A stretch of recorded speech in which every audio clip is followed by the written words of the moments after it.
Okay, so for exam 4, we're going to cover chapter 8, which is kind of an outlier, chapter 9, and then chapter 10. And chapter 8's the oddball in the two groups. So I think that was already due last week. So this is just a little bit of review. Um, since you're the only one on, do you want to cover chapter 8 or do you just want me to jump into chapter 9? If you could, that would be great. You went mute, so I missed what you said. Oh, sorry. Can you hear me now? Mm-hmm. Okay. Yeah, if you could go over chapter 8, even just briefly, Okay. that would be great. Okay. So chapter 8 is the complete opposite of cellular respiration. And if you kind of think of it in your mind in those terms, then that kind of helps you, at least for me, it helps me understand what the reactants are and what the products are. So we do not do photosynthesis. Animals don't do photosynthesis. Plants are the only organisms that really do photosynthesis. Some algae do as well, but these are like green type organisms. And only those organisms that have chloroplasts conduct photosynthesis because it occurs within the chloroplast.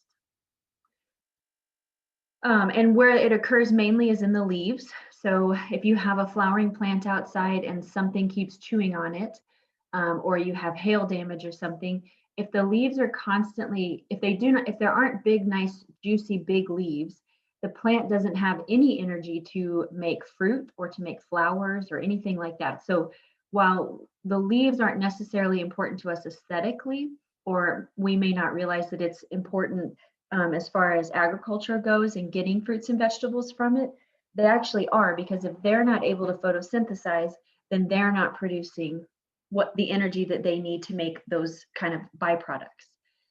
So if you remember from cellular respiration, one of the things that we expel is CO2. That is what the plants take in. So they take in CO2 through little kind of pores in the leaf surface called stomata. And most of the chloroplasts are in the mesophyll, which is the inside part of the leaf. Like you have your outer and your inner layer of the leaf, and the part inside is the mesophyll. Think about like an aloe plant. When you slice it open or you cut it open, you squeeze it out, kind of that is the mesophyll. All plants have that, all leaves have that. It's just very big in that aloe plant. That's kind of an easy way to visualize it. So there's those stomata. They look like little lips almost, and so they can open to allow CO2 to come in and to spit oxygen out, because oxygen is their waste product that we utilize to start cellular respiration. And then they'll close it up when they don't have any of those things. Or that's another way that water can be released from the plant. So they'll keep it closed if they're in a really arid environment. We'll talk about some of the adaptations they have a little bit later on. So if the chloroplasts are composed of little sacs called thycaloids, and then also inside of it is a substance called chlorophyll, and that's where they get their green pigment or green color. So the whole chloroplast is that whole bubble. The thycaloids are those stacks of pancakes, or the granum is a stack of thycaloids. So a granum is like the short stack. The thycaloids are each pancake in the stack of pancakes, and then the whole plate of pancakes is the chloroplast. So I would know the equation of photosynthesis. CO2 comes in plus water plus light energy, which if you really think about what a plant needs, it needs CO2 that we give off. It needs what we breathe out. It has to have water, and it has to have sunlight.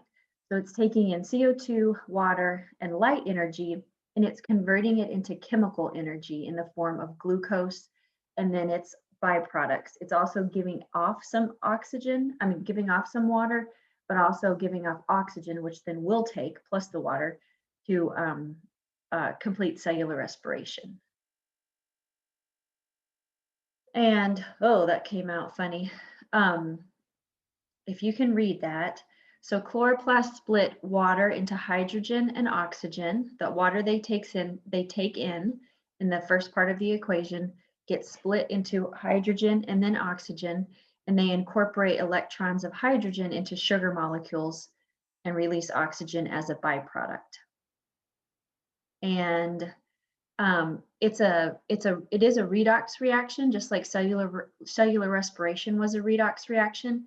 So in this case, remember, if you're reduced, you've gained an electron, you've gained a negative charge, which makes you reduced. It's kind of counterintuitive. It doesn't really equate in the brain very easily. And if you're oxidized, then you got rid of an electron, you got rid of hydrogen. So in the equation for photosynthesis, CO2 becomes reduced, turning into glucose because it gained hydrogens, which are negative charges, and water becomes oxidized, turning into oxygen because it gave off the hydrogens that water had in the left-hand side of the equation. And so remember, cellular respiration was basically 3 steps or 3 parts. In photosynthesis, it's really 2 steps. There's a light reaction part, and then there's the Calvin cycle. So we have one part that has to have thermal energy or light energy coming in. And then the Calvin cycle is often called the dark reaction because it doesn't require light. It takes everything, in a way, it does require light in an indirect way because it needed the light reactions in order for it to occur, but it doesn't use light. It uses the byproducts of those light reactions. And then I would know like where those things occur. So light reactions occur in the thylakoid membranes, and the Calvin cycle occurs in the stroma. So if we go back to that picture, the stroma is just the inside of the chloroplast, and the thylakoid membrane are the membranes of the thylakoid, of the little pancakes. Okay, there we are. So light reactions are converting that solar energy into chemical energy, and the overall look at what it does. Oxygen gets split and gives up its electrons, its hydrogens. Water gets split and gives up the hydrogens. Oxygen is released as a waste product. And then we also have NADPH gets reduced to NADP gets reduced to NADPH, takes on the hydrogen, so takes on an electron, meaning it gets reduced. And then ATP is generated by, when you add the phosphate to ADP, it's called photophosphorylation. So ATP is produced from ADP. The Calvin cycle produces sugar from carbon dioxide with the help of the ATP and that NADPH, which was made in the light reaction. So it's using stuff from those light reactions to kind of get the crank turning, similar to that electron transport chain in a very generic way. CO2 is initially incorporated into an organic molecule. We call that carbon fixation, taking the CO2 and making it into that organic molecule. And then it needs that ATP to make chemical energy. The NADPH is needed to reduce the CO2 to add the hydrogens to it to start that carbon fixation. So this is a visual overview of photosynthesis. Light comes in, it penetrates through the leaf and into the chloroplast, and the light reactions occur in the thylakoids. Water plus light in the light reactions, remember that it's going to expel oxygen. We're going to use ATP and NADH to then start the crank on that Calvin cycle. And the Calvin cycle it uses CO2, it uses ATP and NADH from the light reactions, and it is going to produce sugar. So I would know that there's 2 stages to photosynthesis: where they occur in the chloroplast, what they need to get going, and then what they are expelling or producing. So the light reactions, chloroplasts are solar-powered chemical factories, and the light reactions again occur in the thylakoids. Light is a form of electromagnetic energy, also called electromagnetic radiation. Whoops. You may have learned it in like high school and middle school. They usually call it thermal energy. And like all other energies, light travels in waves. And so we call those wavelengths. And we're able to measure those wavelengths. And each wavelength has kind of different colors. So there's a whole electromagnetic spectrum of all the different wavelengths, but we can only see a teeny tiny portion of light energy. And that's what visible light is. It's the only thing that we can detect by the human eye. And photosynthesis is powered by that visible light. So there's X-rays and gamma rays, UV rays. These are things we can't see, but you can see like the effects of things like this. Infrared, microwaves, you cannot see. Radio waves, we can't see, but we can hear. And then visible light you see is just a little tiny fraction of the whole electromagnetic spectrum.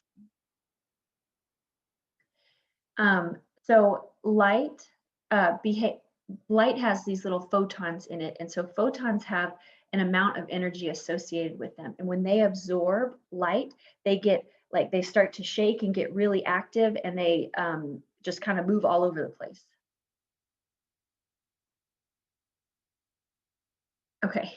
And that's important to remember a little bit later on, because this energy is going to bounce from spot to spot to spot. So they absorb a ton. They're like little Mexican jumping beans, and then it bounces all over the place. So pigments absorb visible light. Different pigments absorb different wavelengths. And those wavelengths that are not absorbed reflect, and they give us the color that we see. So when you see something that is green, like a leaf, it's absorbing every other wavelength except for green. One of the reasons why black objects are so hot is because they're absorbing all wavelengths and kind of reflecting nothing. White reflects everything, and that's why it's generally a little bit lighter. So the leaves are green because they're absorbing all other lights except for green light and popping that back out, and that's what we're seeing. And a spectrophotometer is what measures the pigment's ability to absorb wavelengths. So I would just know what a spectrophotometer is. And basically, you shove light through something, it gets absorbed, and it measures it. And so you're able to see on that Roy G. Biv scale what wavelengths it's absorbing. And so there are two chlorophylls, or two pigments, that are important in the light reactions: chlorophyll A and chlorophyll B. And chlorophyll A and B kind of, and carotenoids also, I guess, they absorb on different sides. So you can see most of it's on that, they're absorbing a whole lot of green and violet, and then a little bit over there of the yellow, orange, and red. But you notice that they absorb nothing there in the green category. That's because it's reflecting that color, and that's why we see green leaves on our plants. So chlorophyll A is the main photosynthetic pigment in the light reactions. It's the main thing that's absorbing most of the energy to get the crank rolling so that we can give that ATP and NADH to the Calvin cycle. And then there's other accessory pigments such as the chlorophyll B and a little bit of the carotenoids. And so when each pigment absorbs light, an electron goes from a ground state, which is not really stable, or to a ground state that is stable, to a very unstable and excited state, which means that it has a ton of potential energy now. And when those electrons fall back down to the ground state, they release photons, and then you kind of get fluorescence. So when we see things that fluoresce, it's because they've absorbed something. And then as the electrons fall back down, that's what's kind of reflecting back that we're seeing as that illuminated look. That's how they make fluorescent lighting too. So a piece of the light reactions are right here. A photon, which is the light energy, is coming in. The chlorophyll molecule is absorbing all of that energy, and the electron is excited, and it just flies up into the air. As it falls back down, because it can't stay in that super excited state for very long. As it falls back down, it's releasing heat and it's releasing fluorescence. Photosystem consists of a reaction center complex surrounded by light harvesting complexes. I'm going to skip to the next deal. This is just things to read. Light harvesting complexes transfer energy of photons to the reaction center. And so our reaction center complex is an association of proteins. So we have all these proteins, this group of proteins, and chlorophyll A acts as the primary electron acceptor, which, hold on, if you see an image, it makes a little bit more sense. I don't love this picture too much, but photon of light comes through, and these little green things are all these little complexes of proteins. And that energy, the electrons are just, the energy is bouncing from spot to spot to spot until it gets to a reaction center where something can actually occur. So when light comes in, it doesn't immediately go to the spot that it needs to. It's going to be transferred and bounced around until it finally makes its way to those special pigments, the chlorophyll A, and then the energy, the electron gets excited and then does that falling back down. So there's two photosystems. So this is an example of a photosystem. There's two of these photosystems in the light reactions, and they are numbered opposite of where they're found. So photosystem 2 comes before photosystem 1. They're just named that way because photosystem 1 was discovered before photosystem 2 was. And photosystem 1 was discovered first because it's the more important one. It's the best at absorbing wavelengths. So it's a linear flow, electron flow. Let's see if we can make it make sense. So the photon hits the pigment molecule, the little green thing, and then it gets passed along until it finally reaches chlorophyll A and puts the electron in that excited state. In that excited state, water is split. And then 2 hydrogens are released into the thicolloid space, and the oxygen atoms combine. So water gets split, oxygen atoms get combined, producing water gets split, hydrogen leaves, the oxygen atoms get combined, making oxygen, O2, and that's what's released and what we breathe in and use in cellular respiration. Then in this excited state, you know, in the other images, it just kind of shows it falling back down, like almost like you hit the little gavel thing at the fair, and the deal goes up and it dings the bell and falls back down again, the strongman competition kind of thing. But there's actually a series as it falls back down. And as it goes down this electron transport chain, it produces a ton of ATP, just like the electron transport chain did in cellular respiration. So electrons are passed down the electron transport chain from photosystem 2 and then down to photosystem 1, and they're releasing energy as they go. So the potential energy from the photo gradient is used to power chemiosmosis and produce ATP. So as it, you know, high potential energy, as that potential energy is decreasing, they're using that energy to power and make ATP. In photosystem 1, so photosystem 1, this is number 6. If you look at the little letter right there, photosystem 1 takes that photon, and it kind of light also comes in and bounces around. And those electrons that came off of that electron transport chain get excited again, and they get up there real high. And so photosystem 1 has a higher level of energy than photosystem 2 does. So photosystem 1 energy from a photon reaches P700, transfers an electron to the primary electron acceptor, and then it becomes an elevated, excited state. The electron shoots up. The electrons are passed down an electron transport chain. So we've got another electron, second electron transport chain coming from our photosystem 1, this excited electron. I'm going to go back and forth, back and forth. And then this is where NADP gets reduced to NADPH, so that now we have that carries those electrons into our Calvin cycle. So the overview of your light reactions, light and water. Well, light comes in, bang, bam, bam, bounces around, zoom, flings the electron up in the air. It's in an excited state. Oxygen, water gets split, producing oxygen as a byproduct. As the excited electron with all this potential energy goes down the electron transport chain into photosystem 1, it's producing ATP. That electron shoots up in the air, and in photosystem 1, as it goes down the electron transport chain, it's producing NADPH. So from 2 to 1 ATP, and from 1 to Calvin cycle, the NADPH, the way that the vehicle that can get the hydrogens over into the Calvin cycle. And then this is just another image of what that looks like.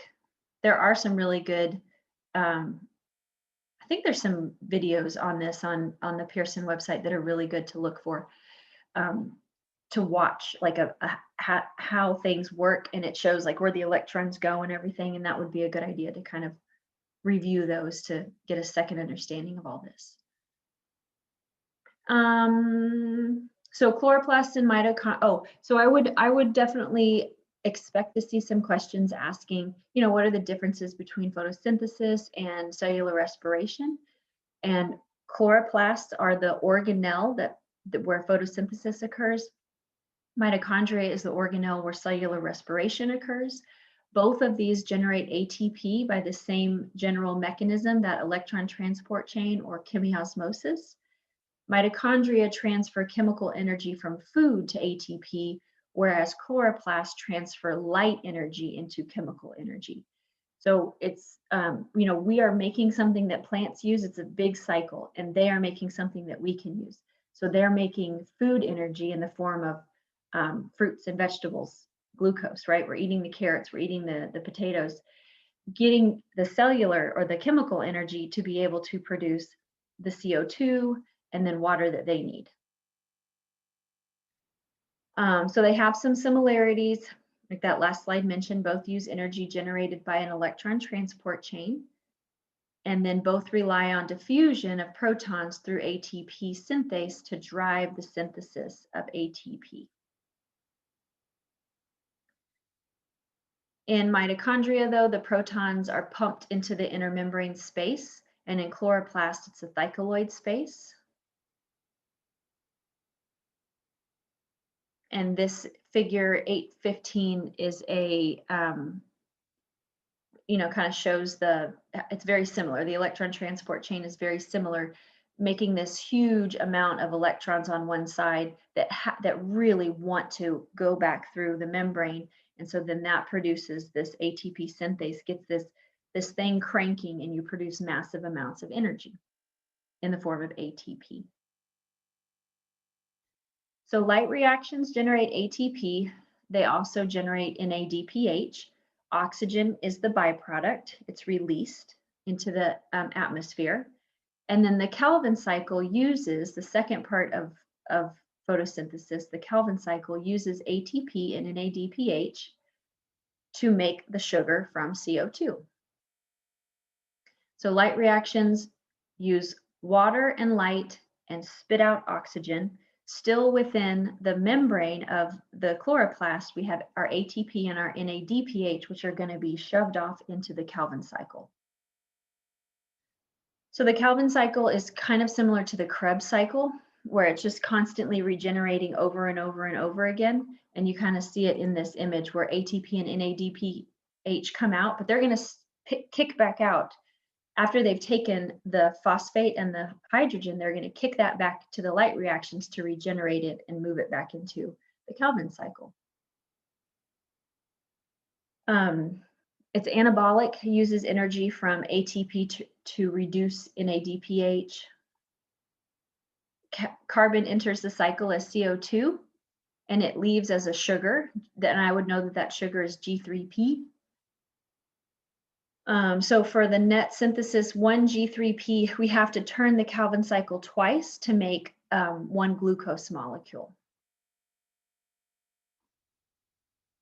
And Calvin cycle has 3 different phases. It fixes carbon, it reduces the NADPH, and it regenerates CO2, regenerates the CO2 acceptor. So You got one part again, sorry. I wrote down that the cycle must take place 3 times. Did I write that down wrong?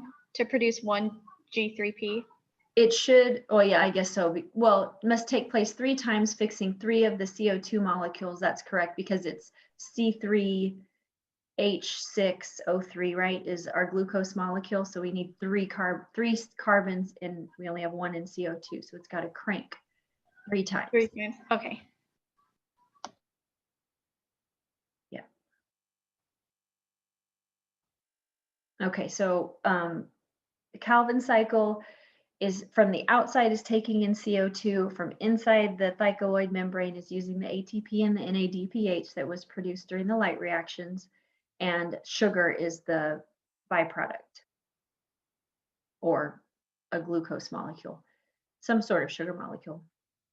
So in phase 1, carbon gets fixed. Let's see if we can get some images of this. So phase 1, we have our CO2 entering, 3 of our little CO2s going in. I guess it's not cranking 3 times. We just have to gather up 3 CO2s to input into the Calvin cycle before the Calvin cycle will start to move. So phase 1, 3 little CO2s get shoved in there. We fix the carbon and we make that 3PG.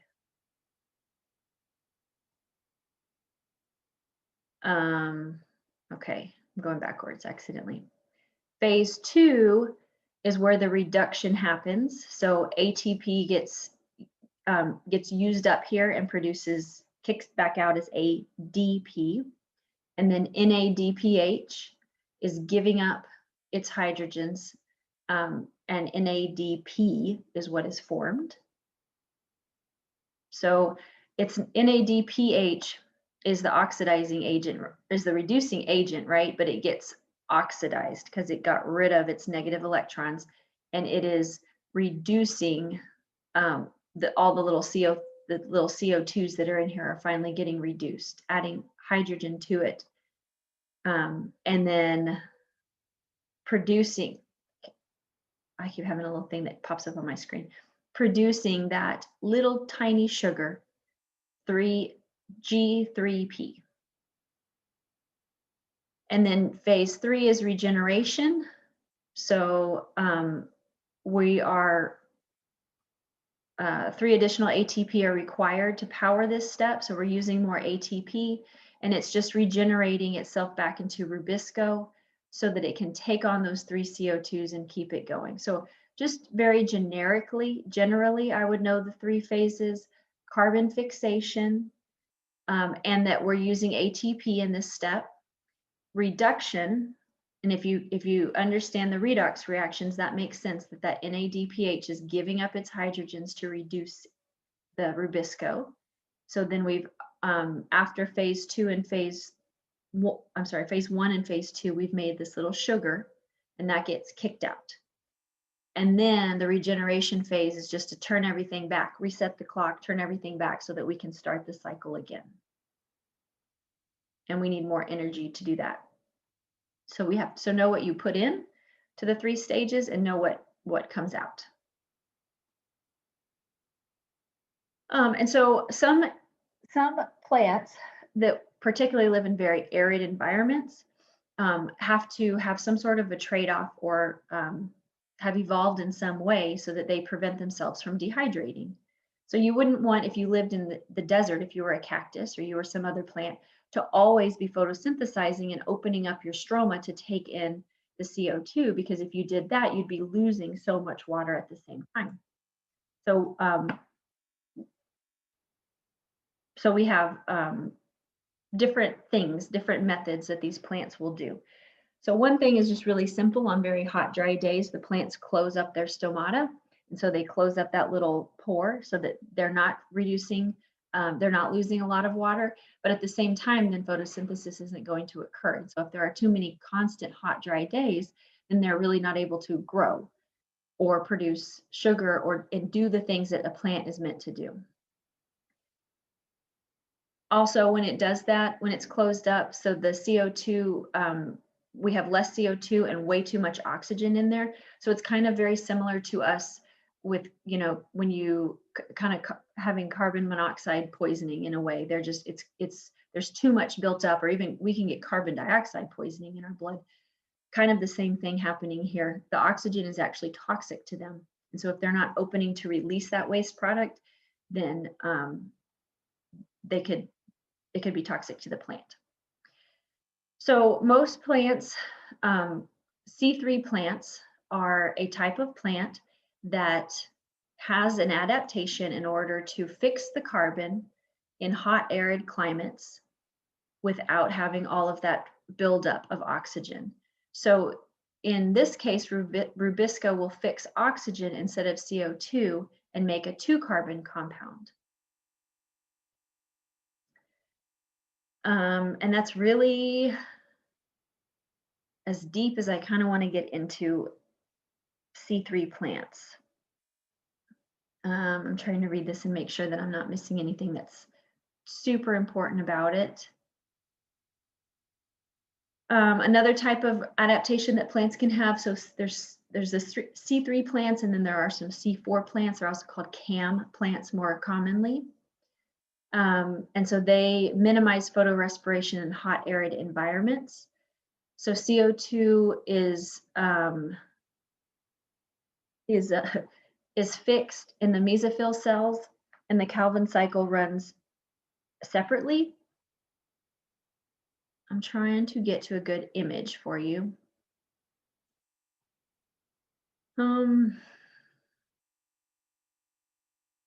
Scientists are concerned.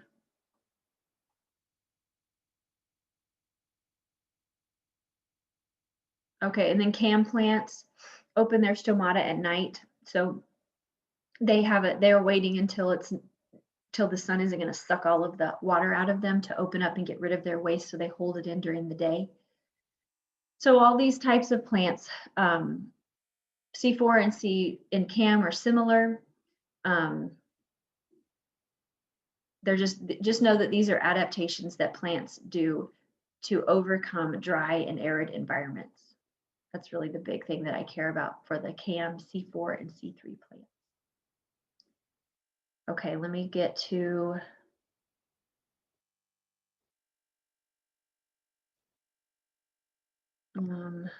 chapter 8 is photosynthesis, so chapter 9 is what we want.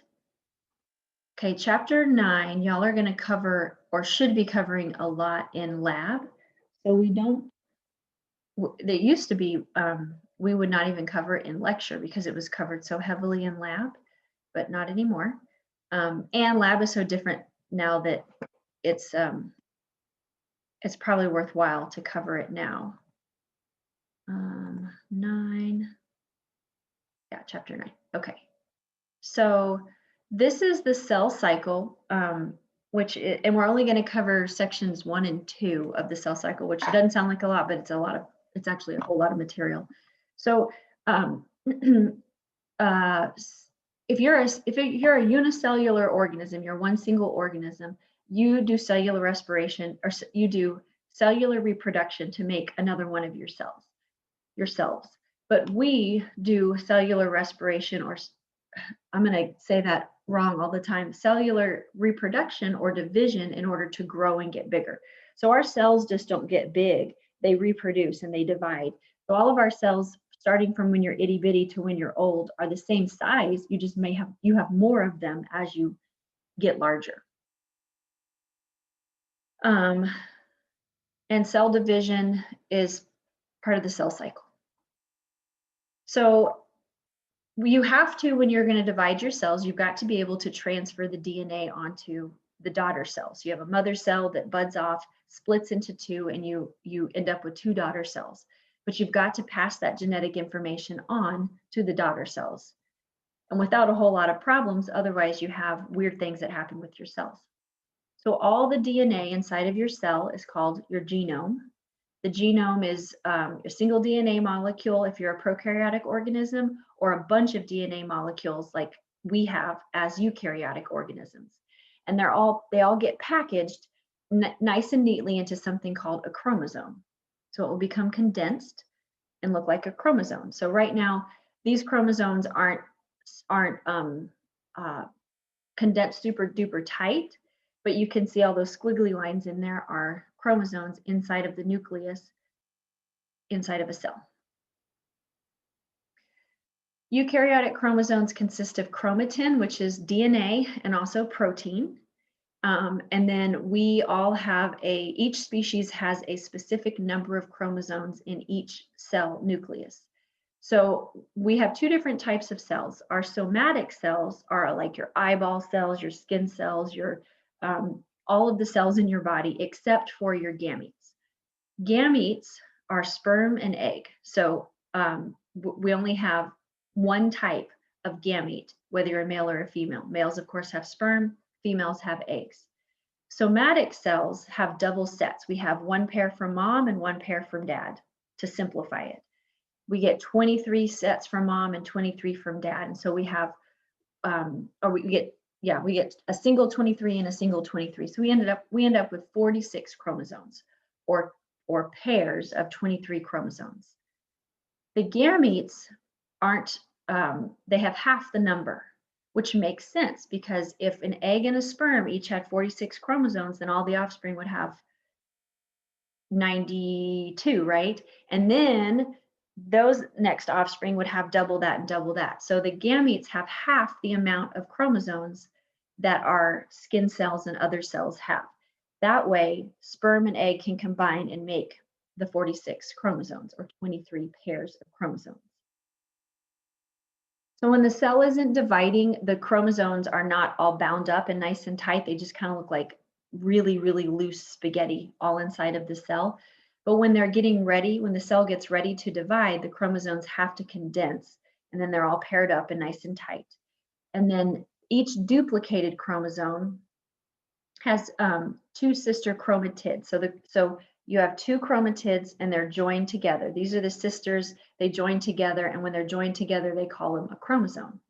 Where they join together is called the centromere. And the centromere is like, I don't know, they're like sister chromosomes, sisters joined at the hip, twins that are conjoined in some way. And so those centromeres, when they split, have to kind of break apart to make the gametes, at least. We're not going to talk in this chapter about reproduction of your gametes. We're only going to talk about reproduction of your somatic cells, or non-sex cells. Next chapter is meiosis, which is reproduction of sex cells.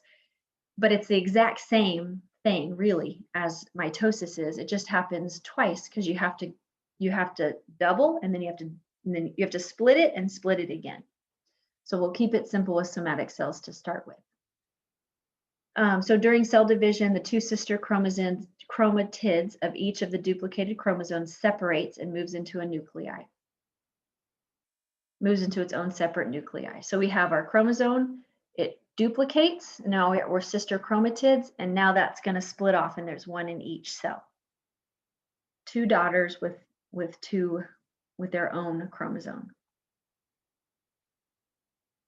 So the overall cell division for eukaryotic cells is two parts. There's mitosis, which is the division of all that genetic material, and then cytokinesis, which is dividing the cytoplasm. So we've got to somehow make that cytoplasm bigger, because otherwise you would just have, if you just split off and butted off, you would eventually get these super duper duper tiny cells as you went along.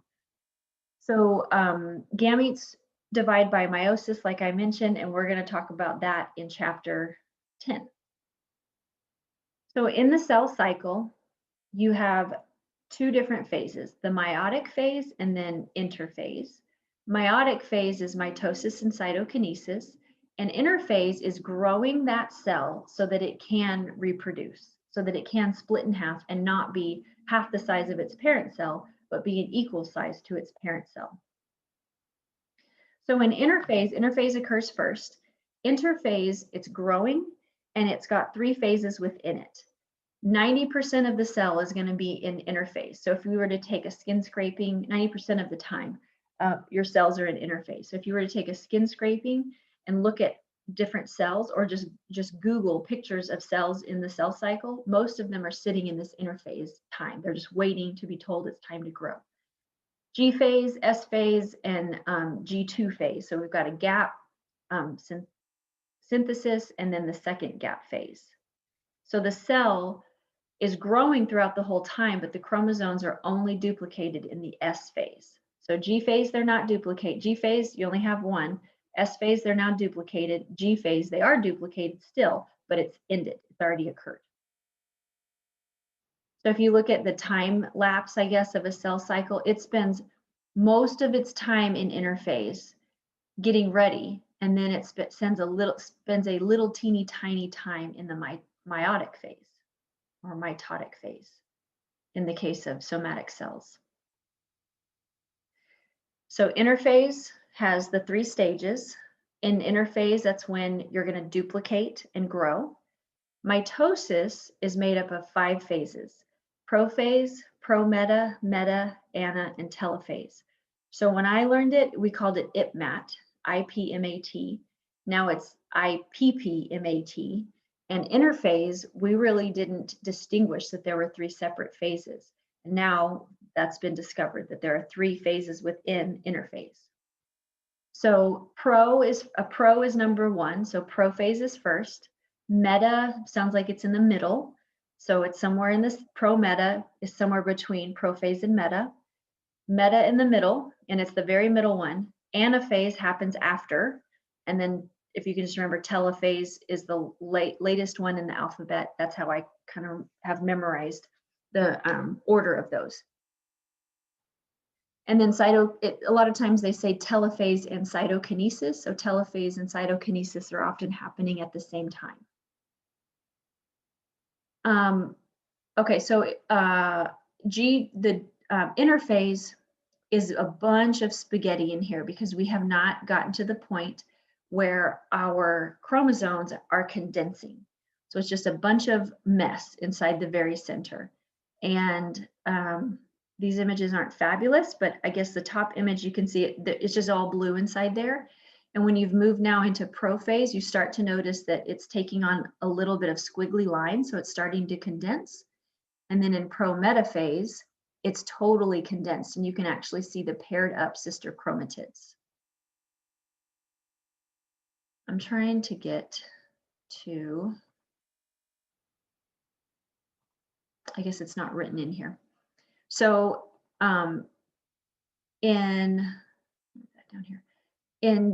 during interphase, we're in G2, so we're looking at the last part of interphase. Some things start to happen. One is that our nuclear envelope, notice how you see these little dots kind of occurring here? It's starting to slowly break up. You have these things called centrosomes. And in prophase, you notice that the centrosomes start to separate and move apart.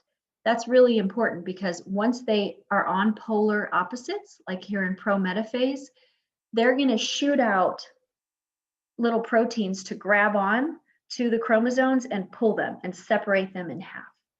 So in interphase, all that's happening is we're growing and we are replicating our chromosomes.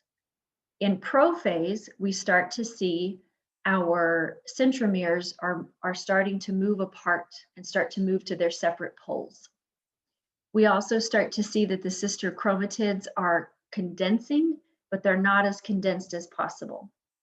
Our nuclear envelope is also breaking apart even more. And so when we get to prometaphase, our centrosomes are on their opposite poles. They're starting to split off these microtubules that will grab on to the centromeres and pull them apart. And then the nuclear envelope is totally dissolved at this point. So nothing is holding those chromosomes in a nice tight bundle. They're just floating all over the cell, but they have a landline because the kinetochores, the centrosomes have shot out these things called kinetochores to grab onto them. Then in Then in metaphase, they meet in the middle. So in the top picture, you can see them. They just kind of looks like a spider. They've met along a line in the very, very center. All of the kinetochores from our centrioles have grabbed on to one side or the other of our sister chromatids. In anaphase, they start to move apart. So metaphase meet in the middle, anaphase moves apart. And the kinetochores start to shrink up.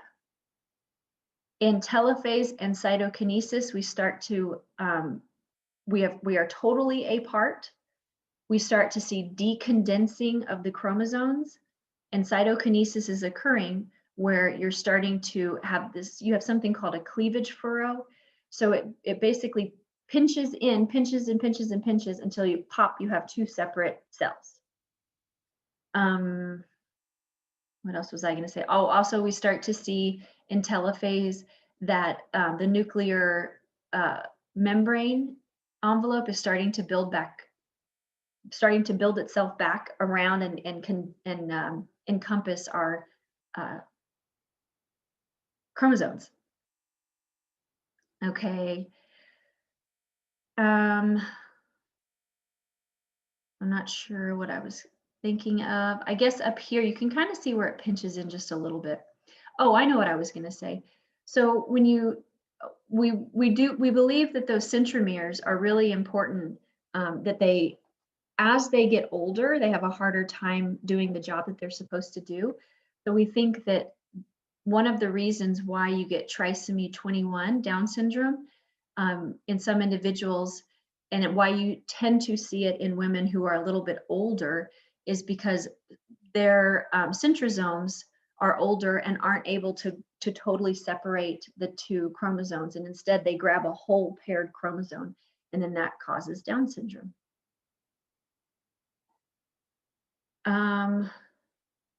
Okay, we already talked about all of that. And we talked about that. And we talked about the metaphase plate. And we kind of talked about all that too. Anaphase, they're being separated. And the microtubules are shortening.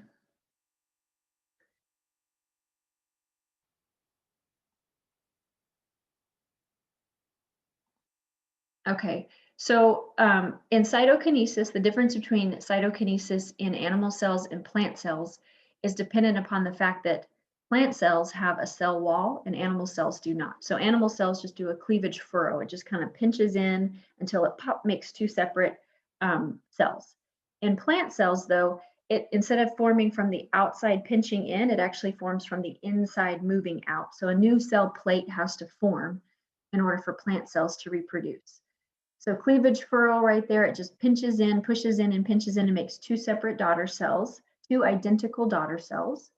And then for our plant cells, you can see that little cell plate starting to build in the very center, and then it eventually just solidifies itself. And now we have two separate plant cells with a cell wall in between, two identical daughter cells. Okay, so I would just quiz yourself. I would watch some of the great videos that Pearson has on these and just try to be able to identify the phases if you're shown an image of cells. So in the left-hand picture, I know this is prophase because they're starting to condense and you don't really see a strong envelope that's around these chromosomes.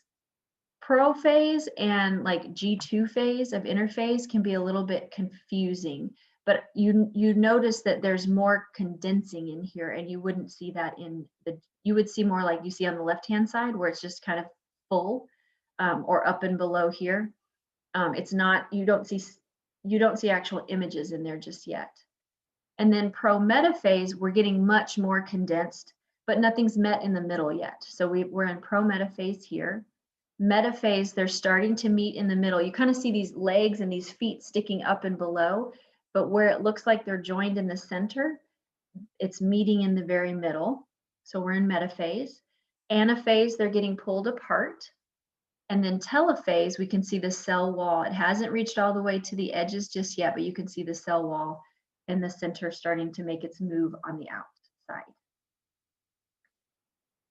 So prokaryotes, if you're a single cellular organism, you reproduce, and it's called binary fission. I would just know what binary fission means, but that's their way of reproducing. And they don't exactly do mitosis exactly the same way that we do, because they don't have a nuclear envelope anyway that surrounds their nucleus. Okay, that's it. So that seemed quick, but there's going to be a lot of questions about this. So I would watch those videos and I would just know and be able to recognize if you're told this is what happens, what phase is it in, you're able to figure out what phase it is. If you're shown a picture, you're able to pick what phase it is. So just quiz yourself with those and watch those videos, because they are really helpful in this chapter 9 material.